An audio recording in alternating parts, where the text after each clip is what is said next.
Mga ka-BBM, malaking dagok at kahihiyan ang inabot nitong si DOJ Secretary Jesus Crispin Boying Rimulya matapos mag-trending sa social media ang pagkikita nitong si dating Senator Manny Pacquiao at ang pinatalsik sa Kongreso na si Congressman Arnie Tevez Jr.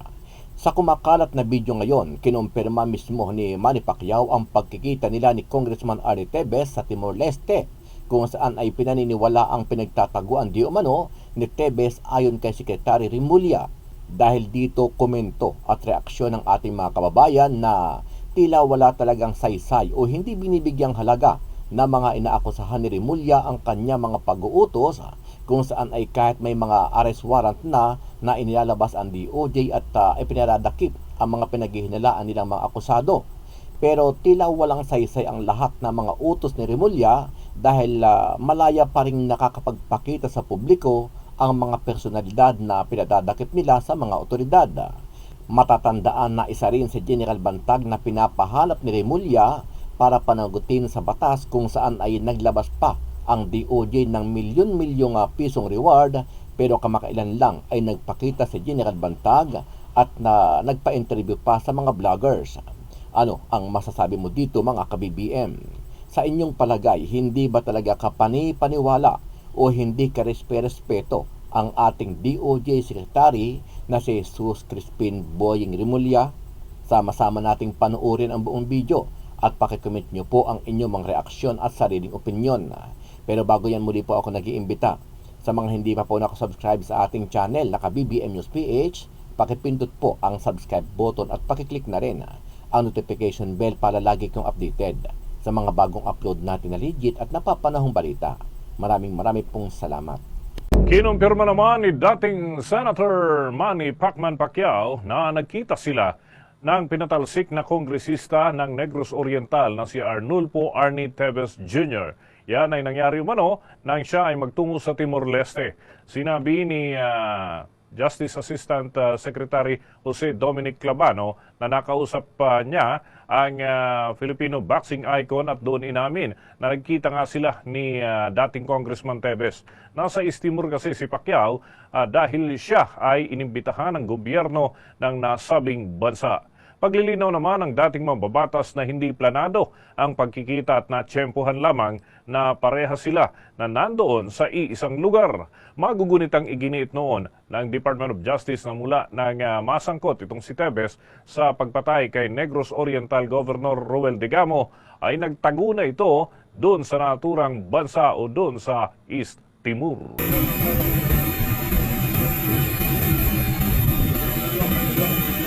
Ayan si Matt. Oh. Ayan, no? Oh. Pahiya. At masasabi ngayon ni Bonji. Oh, ayan, no? Nagyakap na, guys. Nagyakap na, oh. Ayan, no? Pag naman yung sinasabi nyo, hindi totoo. Ayan, totoo yan, no? Nagyakap, oh. Oh. Oh, ano ngayon? Ayan, no? Emotional, oh. Oh, yan pa sinasabi nyo hindi totoo? Oh, Nico Calabano, ano na? Oh, di ba? Kita guys. Focus na focus. Oh, daming tao. Kala ko ba wanted siya? O bakit nasa labas po siya? Bakit nasa labas po si Kong Arnie Tevez kung wanted siya? Isabihin, protektado po siya ng Timor-Leste, mga kaibigan. Pero dito mga security, ayan o, akbay pa ngayon dalawa o. Diba? O, kung talaga may kasalanan ka, makipagkita kaya si Manny Pacquiao dyan? Natingin niyo mga kaibigan. O, diba? So, yung mga nagsasabi na parang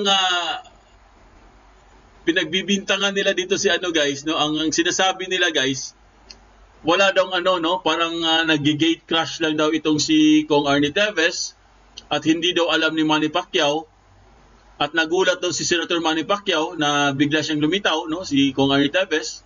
Hindi po totoo yun. Tandaan niyo mga kaibigan, kung ang tao po ay isang kriminal, no, pinaghahanap ng batas, wanted, no, pugante, Hindi po makikipagkita diyan dating Senator Manny Pacquiao. Hindi po siya basta-basta lalapit diyan. Meron pong mga security yan si Senator Manny Pacquiao. Di ba? Marami siyang security. Si Kong Arnie Teves may security din siya. Pero bakit nagtagpo sila? Ibig sabihin, hindi po nanganganib or hindi po threaten or hindi po threat itong si Kong Arnie Teves. Kasi nakikipagkita po si Senator Manny Pacquiao. Diba? Ganun lang. Common sense lang ang gagamitin dyan, guys. Oo, malamang si SOJ umuusok na naman ngayon. Ano na naman kayo sasabihin niya sa press con? O, hulaan nyo kung ano sasabihin niya. Wala yan. O, gaganon yan. Wala yan, pinaghahanap na yan. O, gaganon yan. O, bukas, di ba? Abangan nyo bukas kasi ngayon, nag-trending na yan ngayon eh. Kanina po, nakita ko sa balita, trending na eh. O, trending na po guys. Ang Timor-Leste po guys, sabi ko nga sa inyo, ano yan eh, wala pong ano yan eh. Parang, di ba, wala silang extradition, no? O, paano yan, Bonjing? Nagkita sila. Napahiya yung ano natin, napahiya yung Department of Justice natin, ha? Napahiya ba sila, guys? Nagulat ba sila? Nagulat sa balita? Para silang na kuryente. So, anong masasabi nyo dito, guys? Anong masasabi nyo sa pagtatagpo ng dalawa? Ano nasa isip nyo? Kasi kung akong tatanungin nyo, guys, ito yung mag-best friend. Ang sa akin lang kasi dito, guys, no? Kasi, noong mga ilang araw, mga nakaraang buwan, panay ano sila panay bira sila, no? Panay banat nila kay Kong Arnie Teves na isa daw terorista, isa daw kriminal. 'Di ba? Ang dami nilang ano sa buhay eh. No? Sinisiraan talaga nila si Kong Arnie Teves eh. O ngayon, ito ang magpapatunay na si Kong Arnie Teves ay hindi po nagtatago sa batas. Kasi guys, bago ka i-accept ng isang country, no? Bago ka nila i-accept as tawag doon? Asylum? Kasi nag-asylum siya, di ba? Tawag doon? Political asylum? Oh, bago ka nila tanggapin, syempre i-check ka muna. Ano bang mo? Bakit ka apply ng political asylum? Ibig sabihin, siguro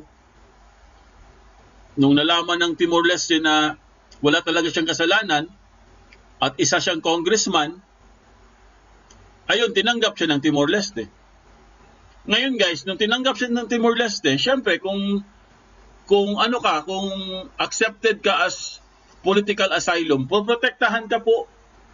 Oo, poprotektahan ka ng bansa na nag-accept sa iyo, yung tumanggap sa iyo, poprotektahan ka nila. Lahat ng kailangan ng mga residente doon or yung mga citizen doon ng Timor-Leste, ibibigay din sa iyo. Kung pinoprotektahan po yung mga citizen ng Timor, protektado sila ng mga militar, mga pulis, kung may sasalakay sa kanila, ganun din yung trato nila kay Kong Arnie Teves. Protektado din siya, guys. Kaya tingnan mo, nakalabas siya, wala lang, okay lang. Hindi siya pinapakialaman ng mga pulis. Ang daming military, di ba? Mga naka-guard, mga escort. Oh, pinakialaman ba siya? Hindi. Kasi nga accepted siya, guys, doon sa bansa na yun as political asylum. Marami po talagang ibig sabihin dito. So, kung yung sinasabi nila na parang hindi po siya, parang ang gusto nilang sabihin, guys, itong si Manny Pacquiao, hindi po siya tanggap, no? Parang nagulat. Sabi pa nga sa balita, ito, ano sabi sa balita? Ayan, no? Hindi umano sinasadya na nagkita, hindi daw sinasadya. Oh, hindi sinasadya. Panoorin niyo yung video. Tingnan niyo yung video ko, hindi ba sinasadya? Di ba? Kasi kung may kasalanan ka talaga at hinahanap ka ng batas, dapat hindi ka na magpapakita dyan. Kasi dyan pa lang guys, pwede ka nang hulihin dyan eh. Di ba? Tama? Di ba dyan pa lang, pwede na siyang hulihin eh, si Kong Arnie Teves eh. Oh, bakit walang humuli sa kanya? Ibig sabihin, yung lahat ng sinabi lahat ng sinabi ni Boying, walang katotohanan yun guys. Oh, sampal sa mukha niya ito.